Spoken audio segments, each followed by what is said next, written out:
Hi friends, welcome to our channel కమ్మైనైన రుచులు. నేను ఇవాళ రొటీన్గా తినే బ్రేక్ఫాస్ట్ కాకుండా ఎంతో టేస్టీ అండ్ హెల్దీ అయిన మిల్లెట్స్తో ఉప్మా ఎలా చేసుకోవాలో చూపించబోతున్నాను. దీన్ని మీరు డిన్నర్కైనా చేసుకోవచ్చు, బ్రేక్ఫాస్ట్కైనా చేసుకోవచ్చు. దీనికోసం ముందుగా ఒక బౌల్లోకి 1 కప్పు రాగుల్ని, 1 కప్పు సజ్జల్ని యాడ్ చేసుకోవాలి. వీటిని నీళ్లు పోసి 2-3 సార్లు శుభ్రంగా నలిపి కడుక్కోవాలి. వీటిపైన పొట్టు ఎక్కువగా ఉంటుంది కాబట్టి ఇలా బాగా నలిపి 2-3 సార్లు కడుక్కుంటేనే కానీ ఆ పొట్టు పోదు. ఇలా 2-3 సార్లు కడుక్కున్నాక మంచి నీళ్ళు పోసుకొని ఒక 5-6 గంటల పాటు నానబెట్టుకోవాలి. దీన్ని బ్రేక్ఫాస్ట్గా తీసుకోవాలంటే ముందు రోజు రాత్రి నానబెట్టుకుంటే బ్రేక్ఫాస్ట్ చేసుకోవడం త్వరగా అయిపోతుంది. డిన్నర్కి ప్రిపేర్ చేసుకునే వాళ్ళైతే మార్నింగ్ నానబెట్టుకుంటే సరిపోతుంది. 6 అవర్స్ తర్వాత ఇలా చక్కగా నానిపోయినాయి. చూసారా, సైజ్ కూడా కొంచెం పెరిగాయి.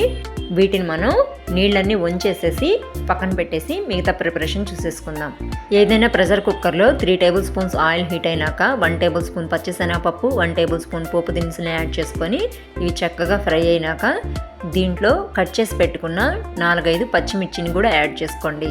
ఇవి బాగా ఫ్రై అయిన తర్వాత దీంట్లో 1 టేబుల్ స్పూన్ అల్లం తరుగును కూడా యాడ్ చేసుకొని కొద్దిగా కరివేపాకు కూడా వేసి ఒకసారి బాగా ఫ్రై చేసుకోండి.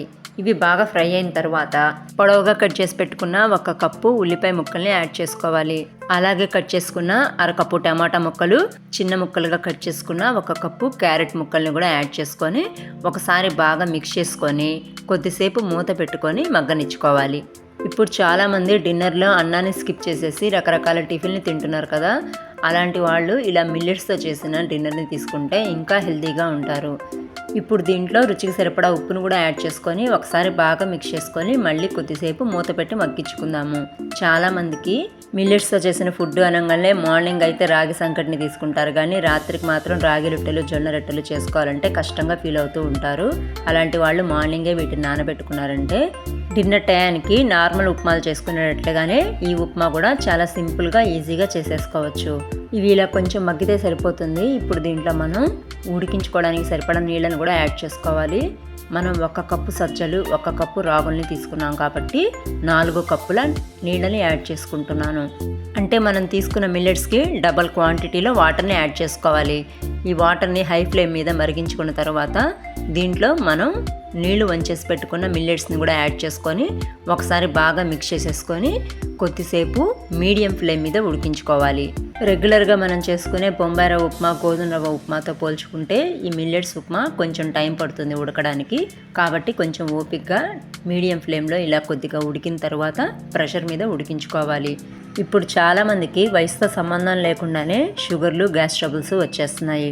దీనికోసం డాక్టర్లు ఇచ్చే సలహా ఏంటంటే రైస్ని తగ్గించి మిల్లెట్స్తో చేసిన బ్రేక్ఫాస్ట్ని, డిన్నర్ని ఎక్కువగా తీసుకోండి అని చెప్తున్నారు. కాబట్టి మనం ఇలా మిల్లెట్స్తో ఉప్మా చేసుకుంటే హెల్తీగా కూడా ఉంటాం. దీంట్లో చిటికెడు పసుపు, ఇలా ఫ్రోజన్ బఠానీలు యాడ్ చేసుకున్నారంటే ఉప్మా కలర్ఫుల్గా కూడా ఉంటుంది. ఇంకా పసుపులో యాంటీబయాటిక్ గుణాలు ఉంటాయి కాబట్టి హెల్త్కి కూడా మంచిది. వీటిని ఇప్పుడు ఒకసారి మిక్స్ చేసుకొని ఇలా ప్రెషర్ మీద 5-6 విజిల్స్ వచ్చే వరకు ఉడికించుకోవాలి. 5-6 విజిల్స్ అని ఎందుకు చెప్తున్నానంటే మిల్లెట్స్ ఉడకడం కొంచెం లేట్ అవుతుంది కాబట్టి మామూలు ఉప్మాలాగా 1-2 విజిల్స్కి అయితే ఉడకదు. ఇలా 5-6 విజిల్స్ వచ్చినాక ఇలా చక్కగా ఉడికిపోయింది. దీంట్లో ఇప్పుడు కొద్దిగా నెయ్యి వేసుకున్నామంటే హెల్త్కి కూడా చాలా మంచిది. నేను ఇలా నెయ్యి వేసుకోవడానికే స్టార్టింగ్లో ఆయిల్ కూడా తక్కువగా యాడ్ చేసుకున్నాను. దీన్ని ఒకసారి బాగా మిక్స్ చేసుకొని వేడివేడిగా సర్వ్ చేసుకున్నామంటే హ్యాపీగా టేస్టీగా తినేస్తారు. ఇది రుచి కూడా సూపర్గా ఉంటుందండి. ట్రై చేశారంటే అస్సలు వదిలిపెట్టరు. చూసారా, సజ్జలు కూడా చక్కగా ఉడికి ఇలా ట్రాన్స్పరెంట్గా వచ్చేసాయి. ఇవి మనకి షేపే గింజలుగా కనిపించినా కానీ మెత్తగా ఉడికిపోయాయండి. టేస్ట్ అయితే సూపర్గా ఉంటుంది. తప్పకుండా ట్రై చేయండి. మా వీడియో నచ్చితే లైక్ చేయండి, షేర్ చేయండి. ఇలాంటి మరెన్నో రెసిపీస్ కోసం మా ఛానల్ని సబ్స్క్రైబ్ చేసుకోండి. Thanks for watching.